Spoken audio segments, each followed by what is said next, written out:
Welcome back, my dear students. Yes, it's a continuation class, and we are going to again discuss a lot about marketing as a business concept. In in this regards, the marketing is a study of exchange process, especially those who associate with the provision of goods and services. So today, what we are going to see is more about the exchange process, how it evolved, what way the exchange has took place at the early stage, and how that exchanging process initiated and gave a lead to a marketing that you know from the origin till now, what era that we are right now, we are going to discuss. Yes, mostly the evolution of marketing that we are going to discuss today. So the exchange process, as you all know, it's a simple exchange process between the supplier and the customer. So one hand, the goods and service, and of course the benefit will get transformed, or in a form of a supply, or in the form of inbound, we say, input. And the outbound is nothing but the exchange of money in the form of price, or sometimes of values, maybe the bonds and securities, you know like of course the coupons and promotional discount coupons and money back offer. So sometimes, of course, yes, the values as well. And the gold exchange offer and all take place, no, the gold to that of another ornament. So that and all comes under sometimes of value. Okay.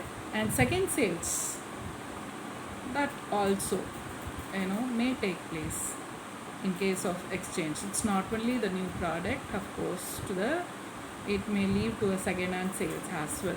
So the main concept that you need to understand, the exchange process takes place between the supplier and the customer alone, uh, product in one hand and price in another hand. Then we are going to discuss about the philosophy. In case of marketing, the philosophy, it recognize the importance of customer. That's most important in the business, to serve the customer rather than manufacturing the product. So the famous quote from Adam Smith, the wealth of consumption. So most important, right? Consumption is the sole purpose of production. So wealth of consumption is the sole purpose of what? Production. Just like that, dumping some nonsense in your warehouse or so-called godown is not a production. So production must make sense of producing some product which are essentially needed by the customer for consumption purpose, and attend it only so far it may be necessary for promoting those of the customer. So such product alone need to be promoted, not like some waste junk has to be promoted, kind of, what to say, merely cheating. Sometimes, they'll enhance, they'll add value, and they give some sort of fake hope to the customer that this is like Queen Victoria views, that this nonsense they say. But then in turn there is no evidence for such things. So such promotion is not at all a promotion. A quality with some sort of ethical marketing, ethical values, with some morality, uh, saying, just mentioning what is what the quality is all about. The quality should speak in before the marketer. So in that way, the product need to reach and has to be promoted. That is what Adam Smith's idea is all about. A great a scholar, and of course, economist and a philosopher, and gave more theories to our management as well. So his words are always a golden uh, need to be polished with golden quotes. Now the core concept of marketing, these are the core concept of marketing. So as I told you before, need, want, desire or demand, then the product and service, then value and satisfaction. So this apparently another aspect from the internal organization within an organization which talks about exchange process, market and marketing.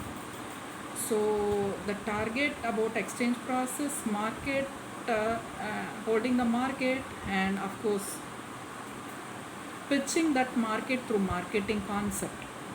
So this and all comes under internal planning, then understanding the external environment where the customers satisfaction and demand and desire is all about.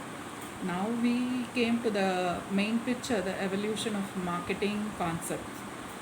So as you all know, before we had a what to say self-sufficient stage. Human tend to produce after World War II. Tend to produce for themselves and for their own household purpose. So there won't be any kind of exchange process took place. Once there is a surplus of commodity where they thought of exchanging. After reaching the peak level of self satisfaction, self sufficient level, for any point there will be a topmost peak scale, right? So once that self sufficient stage have reached the high scale, there the surplus of commodity took place, and that surplus of commodity has to put into a valuable manner. So they thought of exchanging. So there actually the barter system took place, and that they call it a simple state of exchange, where they try to exchange with that of commodity to another commodity. That is what barter system. Hope you all studied during your school days itself. Then there is a medium of exchange, which is nothing but money. So they need some mode, some medium through which the exchange process need to take place. So today, as I told you, the whole discussion going to evolve around the exchange aspect, the core exchange aspect. So that is how the exchange of ideas, thoughts, products, took place, and which leads to industrial revolution. So industrial revolution, rapid growth of world population leading to increase in the demand. So once the number tend to increase, so definitely door to door production of their own dress materials, or their own grinds, or their own necessary day-to-day goods producing for their own family members is highly not possible. One family can't kept on producing. They may cook and eat every day, but then maximum to some extent cultivation. Beyond that, when it comes to clothing, bags and other printing and other aspects, definitely at least to have a pencil and pen, where they'll go, they themselves will produce. No, that is not possible, right?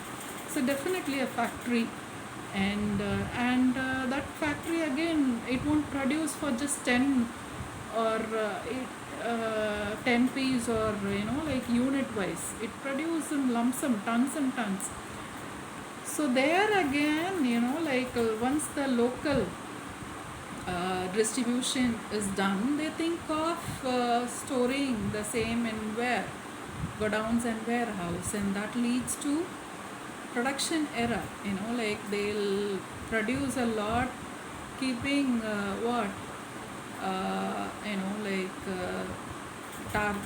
meeting the target, like achieving the number of production.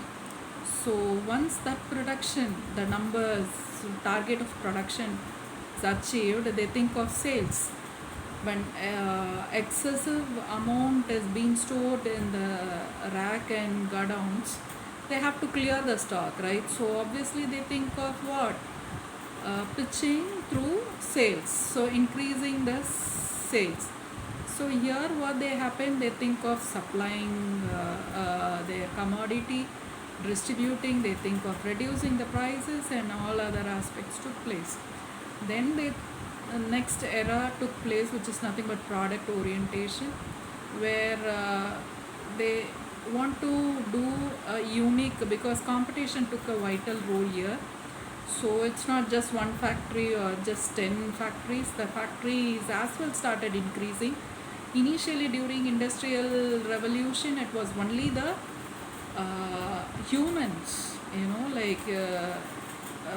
population was high. But when it comes to sales orientation time, what to say, maybe early 70s, where industries also started increasing. So obviously the competition, right?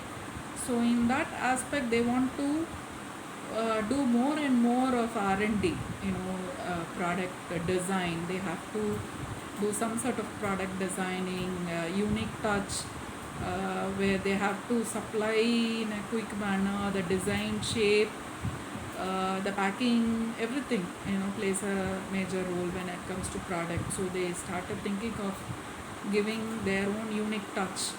And then major, you know uh, changeover, which leads to what? Production from marketing orientation. Yes, here production based on customer needs and what, whereas marketing identify, match the requirement of the company to ensure both the parties need to achieve their satisfaction level. So it is not only the uh, company alone reaching their satisfaction, but also to provide the same satisfaction level to the customers as well. So that is what the main motto of what?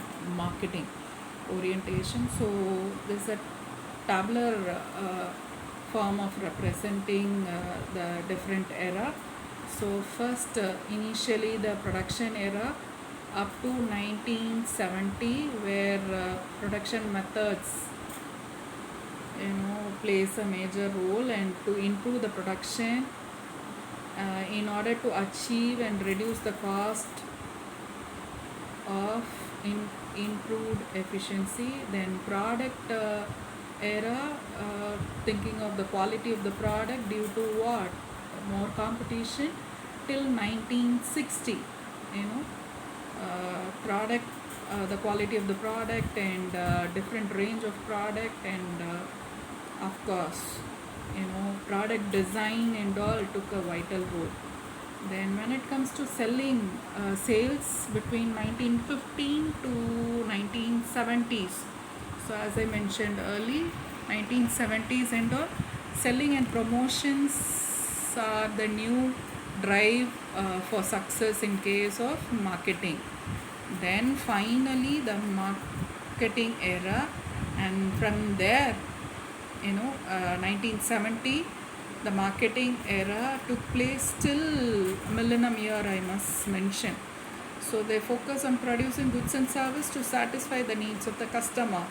But you know what? We are right now not in marketing era. For your kind information, we are in the customer era. So customer plays a king role here. So customized product, unique product, one and only product, such kind of approach where we are right now, where customers are treated with more priorities, and even the entity that they maintain after sales, in order to increase the post purchase habit. uh, the whole globalized marketing strategy is nothing but, it didn't got stuck with marketing era, but took another diversion and deviated from marketing era to consumer era. So actually we are at consumer era till now, till date it's consumer era, and that consumer era only gave way to this relationship marketing and so societal marketing benefiting the society, social responsibility aspect, giving priority to the what to say, with caption, with nutrition effect, and giving them some caution, or in case of any allergy or any default, taking that responsibility. All those things took place in case of societal marketing. So benefit to the society, in turn benefit to the local community or the environment friendly, co-friendly products, that kind of comes under societal marketing. Relationship marketing is the major aspect when it comes to consumer era, building or keeping a good consumer customer relationship. As I told you, even after making sales, even after making profit, they try to maintain the rapport with the customer, right? So that is what relationship marketing. So lifetime, lifetime what to say, bonding that they try to create with that of their brand, with their own customers. So that is what relationship marketing is all about, and we'll quickly catch up in next session. Thank you.